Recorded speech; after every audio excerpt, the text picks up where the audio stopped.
जय श्री कृष्णा गाइज। जिस घर में माँ बाप की कदर नहीं होती उस घर में कभी बरकत नहीं होती। तो चलिए कहानी को शुरू करते हैं। आज की कहानी का शीर्षक है नियति का खेल। अरे बेटा हितेश, तुम दिल्ली से कब आए? प्रणाम आंटी जी, कल ही आया हूँ, कहकर हितेश अपने दोस्त की माताजी के चरण छूने लगा। आशीर्वाद देते हुए माताजी इधर उधर देखने लगी। दरवाजे पर भी देखा मगर कोई नहीं था। हितेश बोला, आंटी जी रोहित को ढूंढ रही हैं। दरअसल उसे बहुत ज्यादा काम था तो इस कारण नहीं आ पाया। अगली बार तो उसे अपने साथ लेकर ही आऊंगा। बेटे के आने की उम्मीद में अम्मा जी की आंखों में जो चमक आई थी एकदम से गायब हो गई और उनकी आंखों में आंसू भर आए।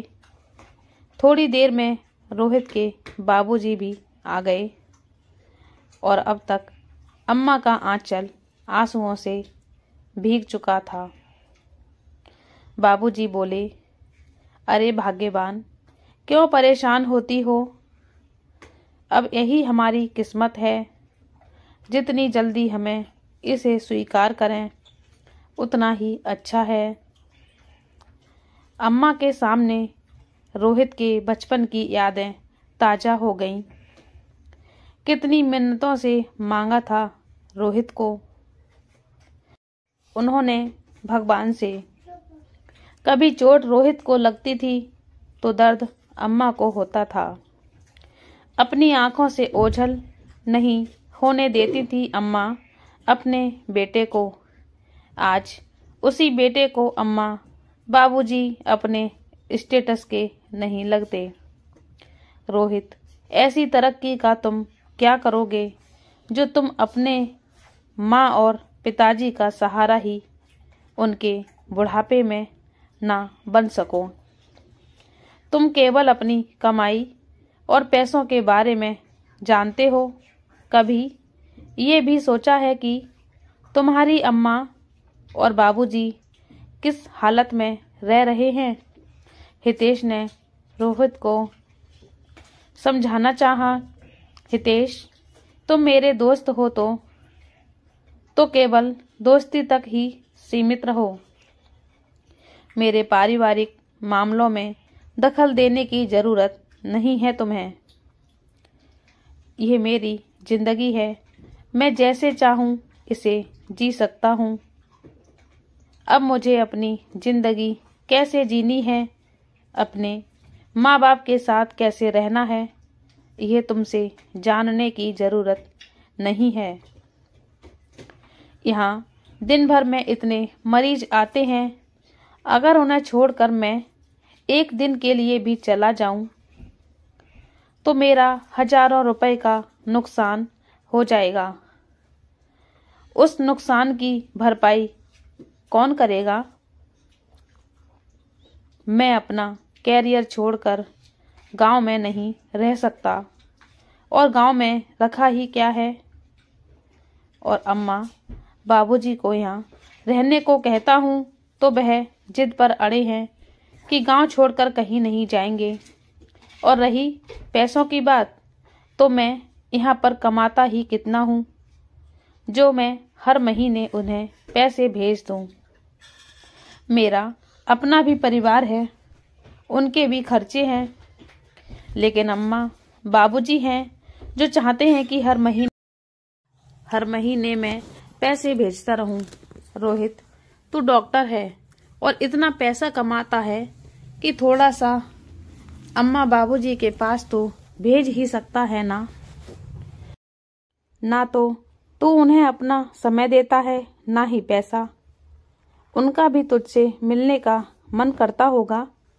1 साल हो गया तू अपनी अम्मा बाबूजी से नहीं मिला। वह भी अपने बेटे और पोते से मिलने को तरस जाते होंगे। हितेश ये सब बातें बोलता जा रहा था, लेकिन रोहित को इन बातों को सुनने में कोई भी दिलचस्पी नहीं थी। रोहित अपने अम्मा और बाबूजी का इकलौता ही बेटा था। हर काम को लगन से करता था और बाबूजी को पूरा विश्वास था कि उनका बेटा बड़ा होकर उनकी सेवा करेगा और उनके काम को संभालेगा। जब रोहित थोड़ा बड़ा हुआ तो उनकी भैंस एक बार बीमार पड़ गई और बाबूजी ने उसे जानवरों के डॉक्टर को बुलाकर लाने को कहा। डॉक्टर जब आया तो उसने इलाज करने के लिए बहुत पैसे बाबूजी से लिए। रोहित ने देखा कि गांव के आने जाने वाले लोग उन्हें नमस्कार कर रहे थे। रोहित ने सोचा कि अगर गाय भैंसों के डॉक्टर को इतनी इज्जत मिलती है तो क्यों ना वह इंसानों का डॉक्टर बने। और उसी दिन से उसने ठान लिया कि अब उसे डॉक्टरी ही करनी है और उसने प्रवेश परीक्षा में के लिए तैयारी शुरू कर दी। अम्मा नहीं चाहती थी कि रोहित डॉक्टर बने, क्योंकि वह जानती थी कि डॉक्टरी करके रोहित शहर चला जाएगा और उनसे दूर हो जाएगा। लेकिन रोहित जिद पर अड़ा था और उसने बाबूजी को ये कहकर मना लिया कि वह डॉक्टर बनकर गांव वालों की सेवा करेगा। रोहित का सिलेक्शन हो गया और वह पढ़ने के लिए शहर चला गया। लेकिन अम्मा चिंता में डूब गईं और कहने लगी कि अब आपका काम और जमीन कौन संभालेगा।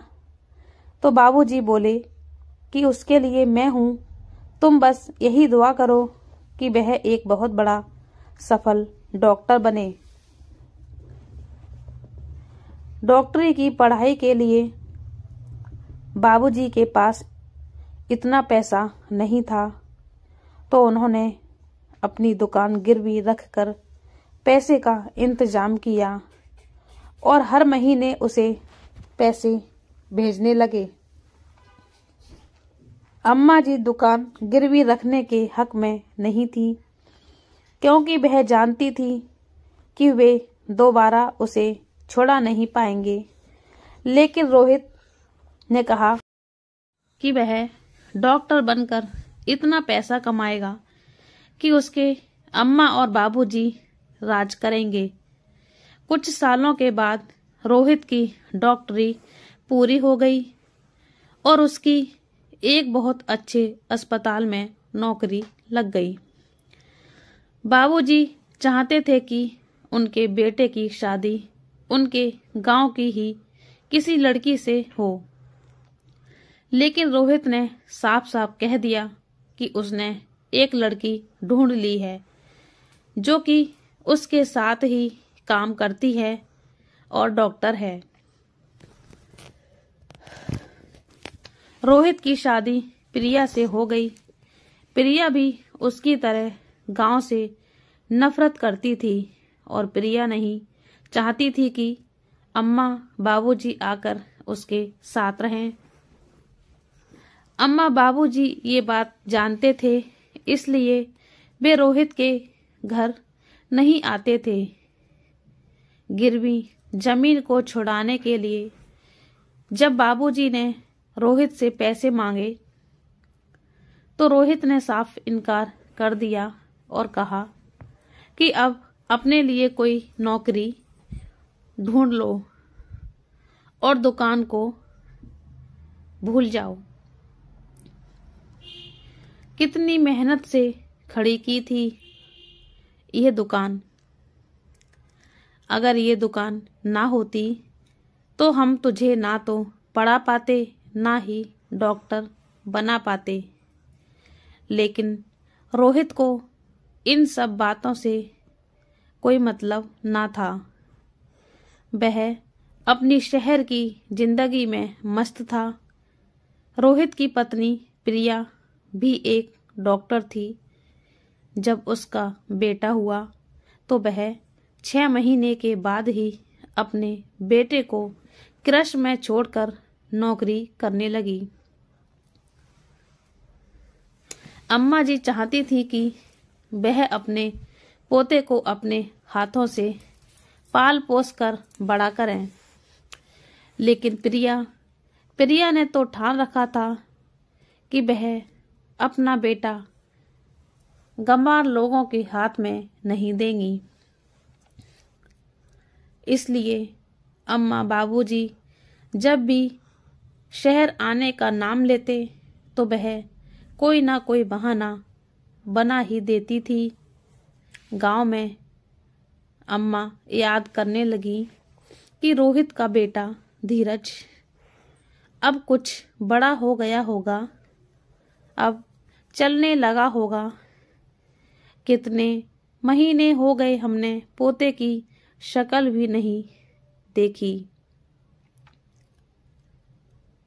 बाबूजी कहने लगे, हमने सोचा था कि रोहित यही गांव में डॉक्टरी करेगा और हमारे साथ ही रहेगा और हमारे आंगन में ही रोहित के बेटे की किलकारियां गूंजेंगी। घर का आंगन सुनसान पड़ा है। अगर रोहित यहाँ होता तो पूरा घर खुशियों से भर जाता। दुकान तो रोहित ने रहने नहीं दी और अब इन हाथों में भी इतनी ताकत नहीं कि कहीं नौकरी कर लूं। अम्मा बाबूजी की तबीयत अब ज्यादा खराब रहने लगी थी। रोहित को जब हितेश ने अम्मा बाबूजी की हालत के बारे में बताया तो वह कुछ पैसे उन्हें भेजने लगा, क्योंकि प्रिया माँ बाबूजी को अपने साथ रखने को तैयार नहीं थी। लेकिन वह पैसे उनके लिए काफी नहीं थे। डॉक्टर बेटे की माँ बाप अब गरीबी की हालत में रहने पर मजबूर हो गए। उनकी हालत बिगड़ती देख रिश्तेदारों के डर से रोहित उन्हें शहर तो ले आया, लेकिन प्रिया ने उन्हें अपने घर में आने से साफ इनकार कर दिया और रोहित से बोल दिया कि वह उन्हें वृद्धाश्रम छोड़ आए। देखते ही देखते अम्मा बाबूजी की जिंदगी पूरी तरह से उजड़ गई। सोचने लगे, ये कैसी विडंबना है कि डॉक्टर बेटे के माँ बाप वृद्धाश्रम में रहने को मजबूर हैं। रोहित का बेटा धीरज भी अब बड़ा हो चुका था और उसे भी उन्होंने डॉक्टर बनाने का ही सोचा हुआ था। उसे डॉक्टरी करने के लिए उन्होंने विदेश भेज दिया। रोहित ने अपनी सारी जमा पूंजी लगाकर और कुछ कर्ज लेकर अपने बेटे धीरज के लिए एक बहुत बड़ा अस्पताल खोला। जब धीरज विदेश से पढ़ लिख कर भारत लौटा तो उन्होंने उसे एक सरप्राइज के तौर पर उनका अस्पताल दिखाया, लेकिन धीरज ने साफ साफ कह दिया कि वह भारत में रहने के लिए तैयार नहीं है। वह विदेश में ही सेटल होना चाहता है। रोहित और प्रिया दोनों जैसे सुन्न हो गए। धीरज, ये तुम क्या कह रहे हो? प्रिया बोलने लगी, हमने तो सोचा था हमारा बेटा बड़ा होकर हमारा नाम रोशन करेगा, हमारे अस्पताल को आगे बढ़ाएगा,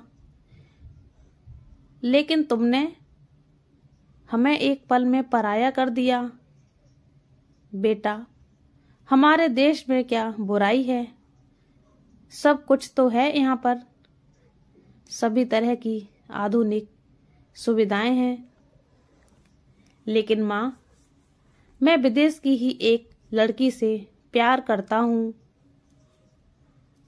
और मैंने उससे शादी करने का फैसला कर लिया है। अब मेरे फैसले को कोई नहीं बदल सकता। मैं यहाँ नहीं रहूँगा तो मतलब नहीं रहूँगा।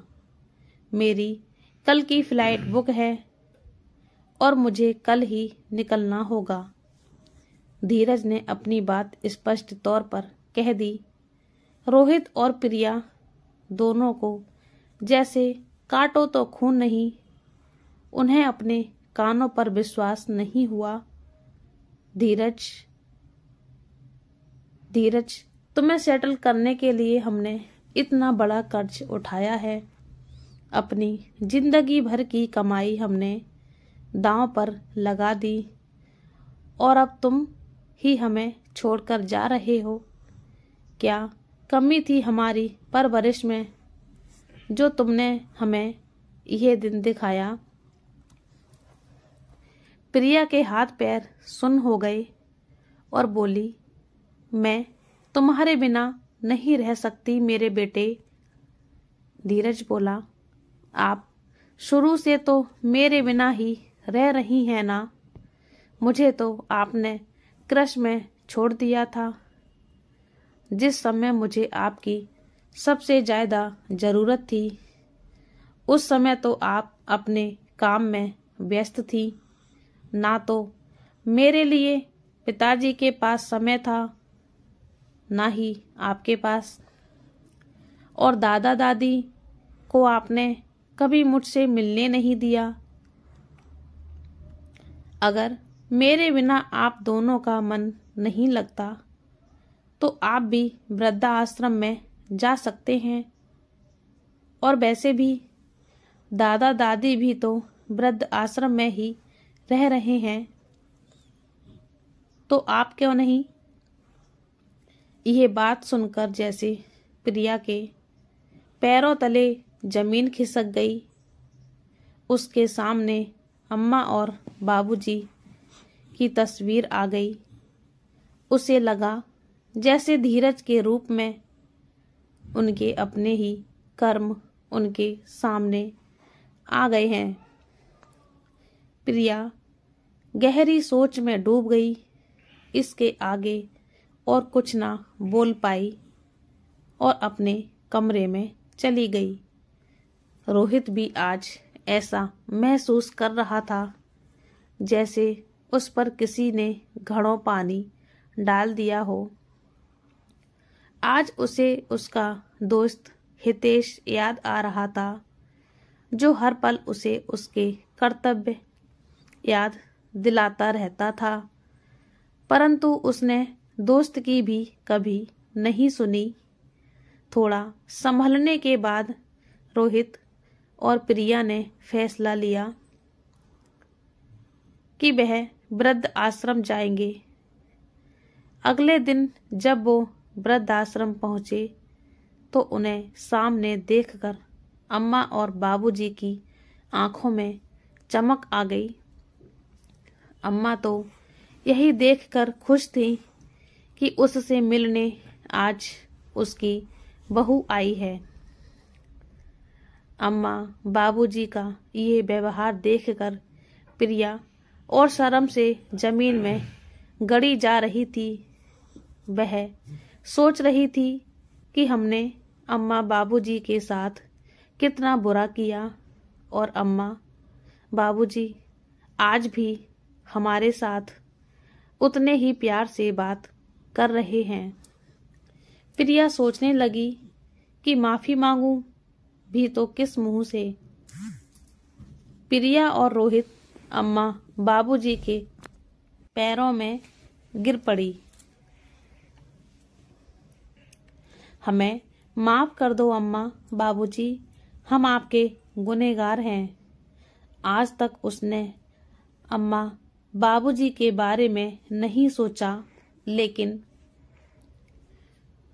आज वह खुद उसी स्थिति में खड़ी है जिस स्थिति में उन्होंने अम्मा बाबूजी को लाकर खड़ा कर दिया था।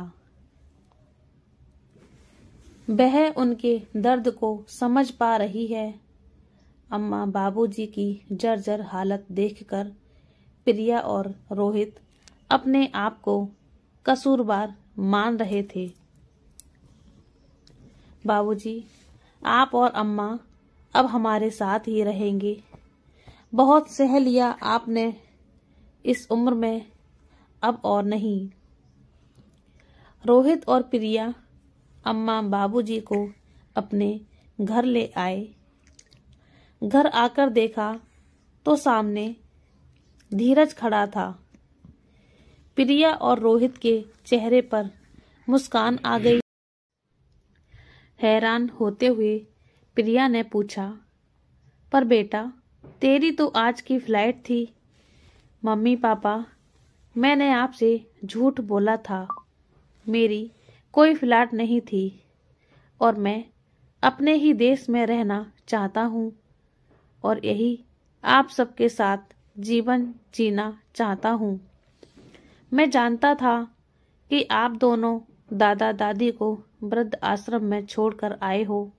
हितेश अंकल ने आपको वृद्ध आश्रम में बात करते हुए सुना था। जब आपने हितेश अंकल की बात नहीं मानी तो उन्होंने आकर मुझे सब बात बताई। जब मुझे पता चला कि मेरे दादा दादी वृद्धाश्रम में रहते हैं तो मेरा मन दर्द से भर उठा। मैं बचपन से ही प्यार को तरसता रहा और दादा दादी अपने बच्चों के पास रहने को। मैं जानता था कि आप दोनों मेरे समझाने से नहीं समझेंगे, इसलिए मैंने ये सब नाटक किया ताकि आप समझ सकें कि माँ बाप का बच्चों के बिना क्या हाल होता है। मम्मी पापा, मैं बरसों से अपने दादा दादी के प्यार पाने को तरसता रहा। मेरी बरसों पुरानी इच्छा अब पूरी होने जा रही है। अब मैं अपने मम्मी पापा और दादा दादी के साथ मिलकर प्यार से रहना चाहता हूँ। पोते की बातें सुनकर अम्मा बाबूजी फूले नहीं समा रहे थे। प्रिया और रोहित के चेहरे पर भी आज गर्व भरी मुस्कान थी। आज धीरज को अपने दादा दादी का प्यार मिला और अम्मा बाबूजी को अपना परिवार, जिसके साथ वह हमेशा रहने का सपना देखते थे।